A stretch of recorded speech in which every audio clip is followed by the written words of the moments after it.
So coming to Federal Constitutional Court. Federal constitutional court जो 27वीं तरमीम के थ्रू इस्टेब्लिश हुई है, पाकिस्तान एक कॉमन लॉ कंट्री है और ये कहा जाता है कि कॉमन लॉ कंट्री में सेपरेट फेडरल कॉन्स्टिट्यूशनल कोर्ट या कॉन्स्टिट्यूशनल कोर्ट सेपरेट नहीं होनी चाहिए. What is the reason behind it? देखें, इसमें इसको समझने के लिए ये दो डिफरेंट कॉन्स्टिट्यूशनल मॉडल्स हैं. ठीक है, हम दो किस्म के बुनियादी तौर पे मुल्क हैं दुनिया में. एक है कॉमन लॉ कंट्रीज और दूसरी है civil law countries. Common law countries हैं जिस तरह इंग्लैंड हो गई, Australia, Canada, Pakistan, India, America वगैरह.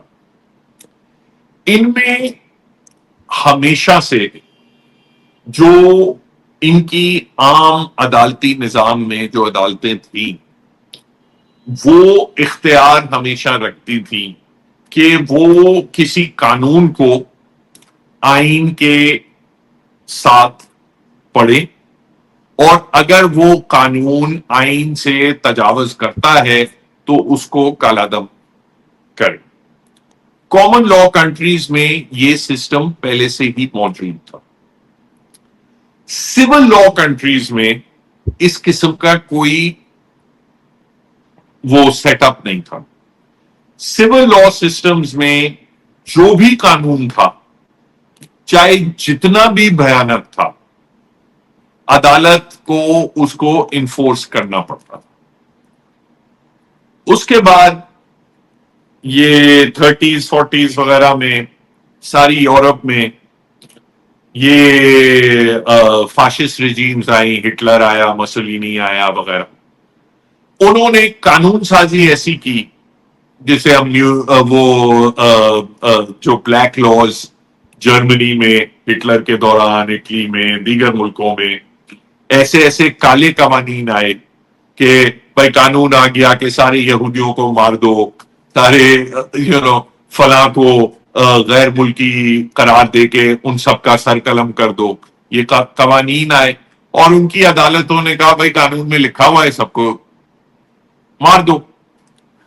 उसके बाद जब 40s 50s वगैरह में वहां एक कॉन्सेप्ट आया कि भाई हमने यहां कॉन्स्टिट्यूशनल कोर्ट्स हमने कायम करनी है. ये बेसिकली 20s ऑनवर्ड्स के ट्रेंड हुआ एकेडमिक लिटरेचर में. उसके बाद इम्प्लीमेंटेशन हुई उनकी कई जगहों में पोस्ट वर्ल्ड वॉर इम्प्लीमेंटेशन हुई. और उन सिविल लॉ कंट्रीज में उन्होंने कहा कि कम से कम एक अदालत ऐसी होनी चाहिए जो आईनी अदालत हो, जो हर कानून को उस आइन के स्टैंडर्ड पे देखे, उसको स्क्रूटनाइज करे और अगर वो कानून जो है वो आइन से तजावुज करता है तो उसको कालादम कराए. क्योंकि उनकी आम अदालतों के पास ये इख्तियार हासिल नहीं था, इसलिए एक नई आईनी अदालत कायम करनी पड़ी. अब पाकिस्तान जो है वो कॉमन लॉ कंट्री है, वो सिविल लॉ कंट्री नहीं है. पाकिस्तान में हाई कोर्ट्स और सुप्रीम कोर्ट के पास हमेशा से इख्तियार था कि वो किसी कानून को ये आइन के रूह के मुताबिक असेस करे और उसको अगर वो तजावज करता है तो उसको कालादम करे. ये इख्तियार उनके पास पहले ही मौजूद था.